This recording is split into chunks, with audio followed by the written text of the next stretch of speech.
Very good. Okay, we have 5 o'clock. Okay. So it's 5 o'clock and we'll begin the meeting, March 13th. In attendance, there Aria Zayas, myself, Lynn LeBlanc, Tim Myers, and Mark Taylor. And hopefully Chris Mills will be able to join us shortly. Just going to read the remote meeting procedures. In keeping with an act relative to extending certain state of the emergency accommodations, this meeting will be conducted remotely over Zoom. Attendance by board members will be remote, and remote attendance shall count toward quorum. The meeting will broadcast live and be recorded on ECAT. To use Zoom, you will need to use the link on the agenda or download the Zoom application at www.zoom.us and create an account, or use one of the call-in numbers listed on the agenda. You will need the webinar ID to join by phone only. While conducting meetings remotely, we will endeavor to keep meeting operations as close to our standard procedures as possible. However, use of this platform will necessitate some additional meeting protocols. While the board members or commissioners and applicants will be on video and audio, public participants will join the webinar as attendee, meaning they are muted and with no video feed from them. During the public testimony portion of the meeting, members of the public can be recognized by using the raise hand function found under participants from Zoom and make a request with the Q&A function. If you're joining only by phone, you can press *9 to raise your hand. If an applicant wishes to display materials, please make the request of the chair and the email materials to board staff for sharing on screen. When starting testimony, please state your name and address for the record. There is a markup function in Zoom which will allow you to call out specific areas of presentation materials. As in any public meeting, indecent behavior will not be tolerated, and anyone who abuses use of the meeting platform will be terminated from the meeting. Businesses will be handled at all times indicated on the agenda, at the times indicated on the agenda. Business not concluded in the allotted time will be tabled to the end of the meeting to allow for timely logins and remote attendance. Board members are asked to announce themselves when making a motion in seconds so that it will be clear to the audience and minutes takers who made motions. All votes will be by roll call. When all business indicated on the agenda has been completed, the members will vote to adjourn the meeting, signaling the end of the meeting and the termination of the ECAT recording. All participants will be disconnected from the webinar at that time. Applicants will join the webinar as an attendee and promoted to panelist at their agenda item. Applicants will then be able to share their screens and present their materials. As much as possible, presentation materials should be provided beforehand and loaded in Permit I so that our material can be included in the public record. Individual board chairs and staff may wish to keep screen sharing to their computer. Applicants are encouraged to speak with staff prior to the meeting and how material is presented. So the first item we have is a variance, 48 Pond Street, a variance from 310 CMR 15.211, tank to foundation wall, 10 feet to 5 feet, SAS to foundation wall, 20 feet to 5 feet, SAS to slab foundation, 10 feet to 5 feet, and a variance from 310 CMR 15.212, bottom of SAS to groundwater, 4 feet to 3 feet. Variance from Easton section 350 to 6, minimum percolation test from 2 to 1.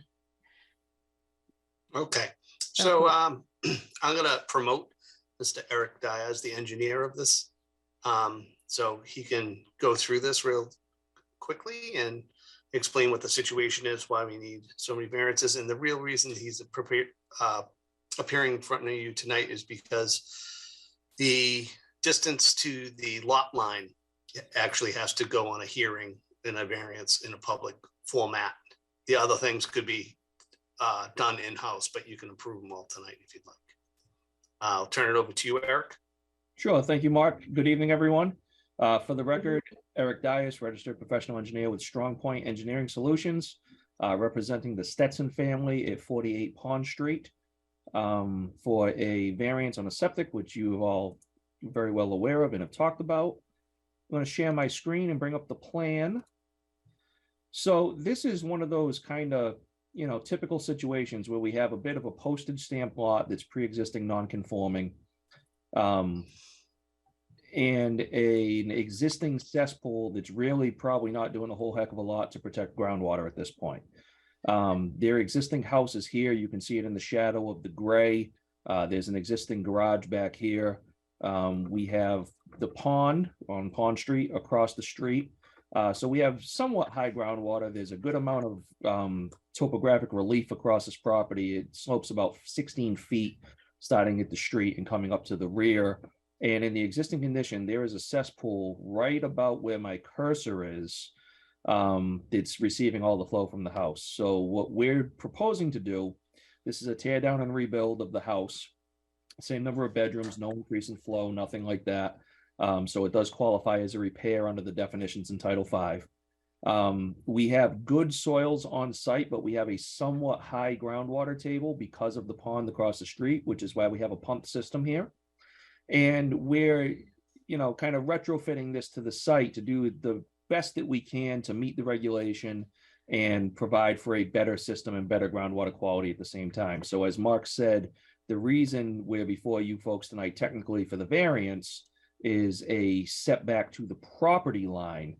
But I'm going to share this piece of my screen as well so we can see and kind of enumerate what we're here for. Local upgrade requests are the SAS to the foundation, tank to the foundation down to 5 feet on each, SAS to a slab foundation down to 5 feet, bottom of groundwater from 4 to 3, town code 1 perk test instead of 2, just because we're so tight on the site. We don't expect there to be any difference in the soil conditions over the small area that we're working in. And then the variance itself is a request from 10 to 5 on the property line setback. So we can cram this thing in there. And that's about it. So the area of the septic system. Yep. Mark or Tim, have you had a chance to review all this? Yeah, I have reviewed the plan. Can you, Eric, bring it up so it shows both the buildings? Yep. Second. Yep. Yeah, there we go. That's fine. Right. So as you can see, if you look at the system, where the vent is on what would be your left side of your screen, you can see how close it is to the lot line. The line, the first line is 5 feet from the actual system, which is fine for the barrier, the over dig of the system, but it is too close because you're supposed to be 10 feet from the lot line, and that's why they're here tonight, because it has to be a public thing, and abutters were notified, which we have received the abutter notifications. So I would recommend approval from the board unless they have any questions before that. Attendance tonight, correct? Let's say again. None of the abutters are in attendance tonight, correct? Let me double check. No. I don't see any hands raised. Participant 6, panelist 5, and then no, none of the abutters are in attendance. And the perk test was because it's just such a small lot, you said, right? Yeah, we're fighting around things in the yard. There was a walkway that we were working around, trying not to disrupt, because they're still living in the house right now, trying not to disrupt as many things as possible. So, there's an electrical wire that it will have to be moved, as you can see highlighted, going from there to the barn that we're working around. Obviously the old cesspool, there was a swing set, there was a lot of stuff in the yard, and it's a postage stamp size area that they really were working in. So luckily the material is pretty good, so the system won't be that large. Anything, Aria? To approve the variance for 48 Pond Street, a variance from 310 CMR 15.211, tank to foundation wall 10 feet to 5 feet, SAS to foundation wall 20 feet to 5 feet, SAS to slab foundation 10 feet to 5 feet, and a variance from 310 CMR 15.212, bottom of SAS to groundwater 4 feet to 3 feet, variance from Easton section 350-6, minimum percolation test from 2 to 1. Okay, I second. All those in favor? Zayas, yes. And LeBlanc, yes. Thank you, Mr. Dias. Thank you all. We appreciate your time. Have a nice night. Thanks, guys. Thank you. I'm just trying to get back. I lost my screen with the, The agenda. yeah, hang on. Sorry. Okay, all right. The next thing we have on the agenda is action and discussion about the well regulations. Yes, did you all receive a copy of the color-coded version in Word? It was probably a very big file, and able to look through the, things in red are being deleted, things in blue would be added, and then the one green thing, and the one green item was just to make you aware of that'll stay the same. If for the people at home, that green item states that even if you have an irrigation well, you must follow water restrictions set forth through DEP and then through the water department on watering, what day you could water. So Now, is because that we're all new? going from the same aquifer. Oh, okay. So that's not new. It's just something No, that most. I just people wanted to don't know? highlight it so people know. Okay. All right. I did read through it and And you're still awake? No, sorry. it's like near the end, I was like, oh. I don't have any questions. Aria? This isn't something we vote on, right? This is just. No, this Information. will have to, if you guys have looked through it and you don't have any major questions, we can go to the next phase, and the next phase would be a hearing, a public hearing. And at that, you'd promulgate the regulation at the public hearing, but there's certain things you have to do for public hearing, like you have to notify in the newspaper 2 weeks consecutively, 10 days before the hearing and stuff like that. So those things would have to be done. So this is just the stepping stones to get us in the right queue All to right. promulgate the changes in the regulation.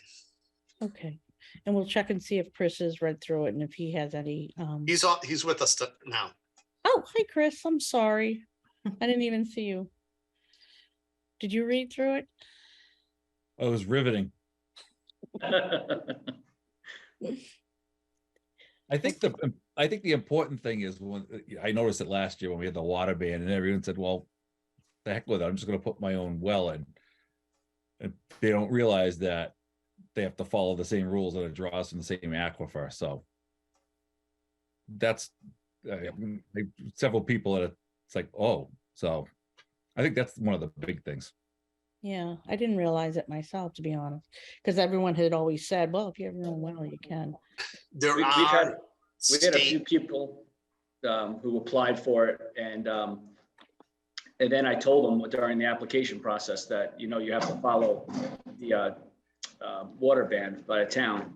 And then they were like, oh, well, we'll receive our application. and in the state code there's another state water regulation that's above this that allows public parks, I'm sorry, a little tongue-tied, public parks to actually continue to water even during water bans and sports fields and golf courses. So Okay, Farms. farm. I saw the farm in there. I didn't know about Yep. the other. yeah, All right, then we can move on to any updates on COVID-19? before we move on, did anyone have any questions on the wells, and we're okay to move forward with start getting a hearing date and stuff going, or? As far as I'm concerned, yes. Yes. Chris and Aria, anything? Yeah, absolutely. Okay, Chris, you're okay too? All right, great. Okay, and then any COVID-19 updates? We do not have any rate at this time. Kristen has been called away. She had a personal issue tonight. That's why I've taken over the meeting. And for as far as I can see in Maven, today there was 0 cases. Because people are just testing at home and stuff unless they're in a hospital. So Right, that's where we stand there. okay. The meeting format question, do we go? I keep it- believe from what I hear, and this is what I heard at the last coalition meeting, and is that the potentially is going to end in May. That's what the last I heard. Did you hear anything, Aria? Well, yeah, I was just going to say, I mean, we're going to get a directive after May 11th when the federal public health emergency ends. So I think this conversation is going to be pretty moot because they're going to tell us what we have to do either way. And I mean, if they say that this is still an option, then it can be a conversation. But I think, you know, odds are good that they're going to give us the directive to be back in person anyways. So I think this whole conversation could potentially be moot and should be moved until we have directives from the federal government. I think you should just keep it on the agenda in case we have any news about it, and we can tell you about it though. Okay, that All sounds right. good. Everybody okay with that? Yeah, all right. And then we do have a betterment application for 12 Depot Street. Okay, so homeowners applied for $45,000. Their septic is in failure. The septic design has been approved and ready to go to be put in the ground. Just the homeowner is trying to get contractors lined up, but they're in good standing with the town, and they're just looking for the 45,000. Anybody want to make any motions or have any questions or concerns? I'll make a motion to approve the betterment for 12 Depot Street. Second. All those in favor? Zayas, yes. Mills, yes. LeBlanc, yes. Okay, and then we have under other, accept the notes from the minutes from February 13th. I make a motion to accept the minutes for the Board of Health meeting for February 13th, 2023. Second. All those in favor? Zayas, yes. Mills, yes. LeBlanc, yes. And then just any staff notes or any other discussions? You're I'm gonna muted. unmute myself, I'm sorry. Things are starting to pick up a little bit. We didn't have a lot of perk tests in January, and February was pretty slow, but we got a few more in March. So it seems like things are starting to pick up. They're still a little slower than they have been the last couple of years. Keep getting inquiries about microblading and things like that. So I've been talking to a few people and explaining to them what they need and what they need to give me before they would even come to you guys. As far as like credentials and classes they took and a minimum of 40 hours of actual practice on humans with the microblading. But it seems like a lot of people want to come and do it, but at the same time, we're not going to make it easy on them. I want to make sure that this is done and they know that they're, not going to go into the dermis and create a tattoo instead of a Mhm. semi-permanent colorization of the eyebrows and stuff like that. So that's all I have. Tim, do you have anything that you've come across that you'd like to add? No, just a couple of complaints in the industrial park and a few homeowners and even a condo association wants to tie in to the sewer districts. So they can use the betterment loan as well to tie into the sewer. And what was going on with the industrial park? Or is We that- just have a vacant building in there. There's some, the business moved to Connecticut. So the whole building's closed and there's some dumping of debris. So order letters went out today. Okay. If there's nothing else, I can make a motion to adjourn the meeting. Second. All those in favor? Zayas, yes. Mills, yes. LeBlanc, yes. All right, we're going to adjourn the meeting at 5:19. And that's it. Have a good night, everyone. Thank you. Have a great night. Thank you. Good Bye, night. guys. Good night. Bye.